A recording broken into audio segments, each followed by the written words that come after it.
Hi నమస్తే, welcome to Myra Media. నేను మీ కేవీఆర్. మొన్న రాష్ట్రపతి ఆమోద ముద్ర వేస్తూ జమిలీ ఎన్నికలకు రూట్ మ్యాప్ క్లియర్ అయిన సంగతి తెలిసిందే కదా. వచ్చే శీతాకాల సమావేశాల్లో దీనికి సంబంధించిన బిల్లు కూడా పార్లమెంట్లో ప్రవేశపెట్టి ఆమోదింపజేసుకోవాలని మోడీ షా సర్కారు విశ్వ ప్రయత్నాలు చేస్తూ ఉంది. వాస్తవానికి అంటే సంఖ్యాబలం ప్రకారం చూసుకుంటే మొత్తం 543 మంది లోక్సభ సభ్యుల్లో ఇంచుమించు 360 మందికి పైగా ఎంపీలు బిల్లుకు మద్దతు తెలపాలి. కానీ వాళ్ళకుండే బలం 292. ఇక రాజ్యసభలో 245 మంది సభ్యులకు గాను ఇంచుమించు 167 మంది మద్దతు తెలపాలి. కానీ వాళ్ళకున్న బలం 119. సో ఈ నేపథ్యంలో ఈ బిల్లు చట్టరూపం దాల్చుతుందా లేదా అన్నది ఒక పెద్ద క్వశ్చన్ మార్కు. అయితే అమిత్ షాకు సంబంధించి ఆయన ఒక చాణక్యుడు అని చెప్పి బీజేపీ కూటమి వర్గాలు చెప్పుకుంటాయి కదా, ఆయనకు ఫ్లోర్ మేనేజ్మెంట్ బాగా తెలుసు అనమాట.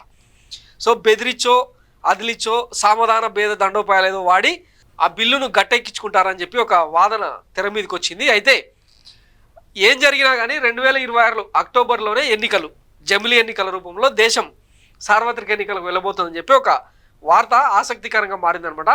కేంద్ర సంచలన నిర్ణయం, జమిలీ ఎన్నికల నిర్వహణకు కేంద్ర కేబినెట్ ఆమోదం. ప్రస్తుతం కేంద్రం ఇతర పార్టీల మీద ఆధారపడి ప్రభుత్వం ఏర్పాటు.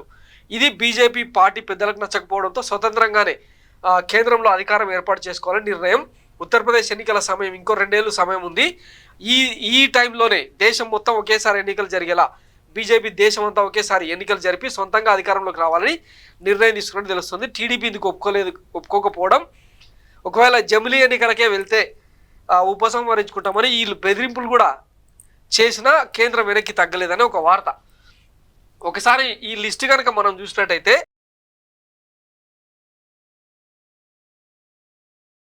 ఇప్పటికే హర్యానా, జమ్మూ కాశ్మీర్ ఈ రాష్ట్రాలకు ఎన్నికలు అయిపోయినాయి. మహారాష్ట్రకు నోటిఫికేషన్ రావాల్సి ఉంది. తర్వాత Jharkhand, Delhi, Bihar, Assam, Kerala, Tamil Nadu, west Bengal and Puducherry, Goa, Manipur, Punjab, Uttarakhand, Uttar Pradesh, Gujarat and Himachal Pradesh. So రాబోయే 3 ఏళ్లలో ఎన్నికలు జరగబోయే రాష్ట్రాలు ఇవన్నమాట. సో వీటిలో 2025లో జరగబోయేవి బీహారు అండ్ ఢిల్లీ, అస్సాంతో సహా కొన్ని రాష్ట్రాలు ఉన్నాయి. 26లోనేమో తమిళనాడు, వెస్ట్ బెంగాల్, పుదుచ్చేరి ఇలాంటి రాష్ట్రాలకు, అంటే ప్రతి ఏటా ఒక 3-4 రాష్ట్రాలకు ఎన్నికలు జరగబోతున్న నేపథ్యంలో 2026 అక్టోబర్లో కనుక పెడితే కొన్ని రాష్ట్రాలను ముందుకు తీసుకురావాల్సి ఉంటుంది. మరికొన్ని రాష్ట్రాలను టర్మ్ అయిపోయినా కూడా రాష్ట్రపతి పాలన విధించి, అంటే కేంద్రానికి ఒక ఆర్టికల్ 370 ఏదో యాక్ట్ ఉంటుంది అనమాట, దాన్ని సవరించి వాయిదా వేసే అవకాశం ఉంటుంది అనమాట.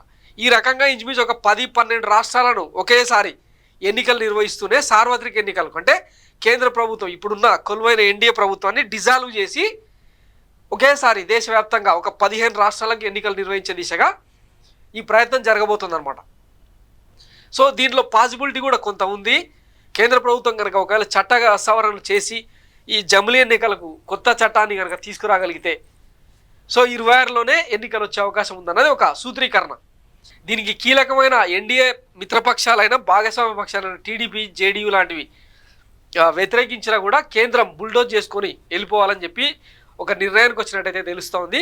సో ఇప్పుడు ఇందులో భాగంగానే ఆంధ్రప్రదేశ్లో కూడా తిష్ట వేసేందుకు బీజేపీ జనసేన అధ్యక్షుడు పవన్ కళ్యాణ్ రూపంలో పెద్ద ఎత్తున మత కల్లోలాలకు తెరదీసి ఇప్పుడు జరుగుతున్నది అదే శ్రీవారి లడ్డు రూపంలో ఆక్వైర్ చేయాలన్న కోణంలోనే ఇదంతా జరుగుతుందని చెప్పి రాజకీయ వర్గాల్లో ఒక పెద్ద ఎత్తున చర్చ జరుగుతుందన్నమాట.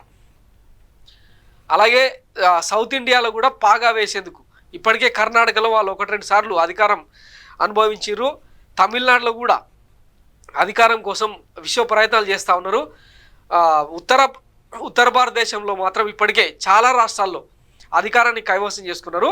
సో నెక్స్ట్ సౌత్ ఇండియా టార్గెట్గా ఆంధ్రప్రదేశ్ కేంద్రంగా ఈ మత కల్లోలాలను రెచ్చగొట్టి బీజేపీ ఆ దిశగా అడుగులు వేయాలని, పెద్ద ఎత్తున సీట్లను సాధించాలన్న కోణంలో రాజకీయాలను మొదలుపెట్టిరని చెప్పి చర్చ జరుగుతున్న నేపథ్యంలో దీనికి అంతటికీ కారణం ఏంటంటే ఇంత వేగంగా, అంటే కూటమి అధికారంలోకి వచ్చి కేవలం 100 రోజుల్లోనే శ్రీవారి లడ్డుతో శ్రీవారి పవిత్రతను టార్గెట్ చేసుకొని రాజకీయాలు చేయడం వెనుక ఉన్న రహస్యాలు ఒక్కొక్కటిగా వెలుగులోకి వస్తున్నాయి. దానికి మెయిన్ ఎయిమ్ ఏంటంటే ఈ జమిలీ ఎన్నికలు అనమాట. 2026 అక్టోబర్లో జమిలీ ఎన్నికలు. ఒకవేళ 2026 కాకపోయినా 2027 తొలి త్రైమాసికంలో జమిలీ ఎన్నికలు జరగడం అన్నది ఖాయం.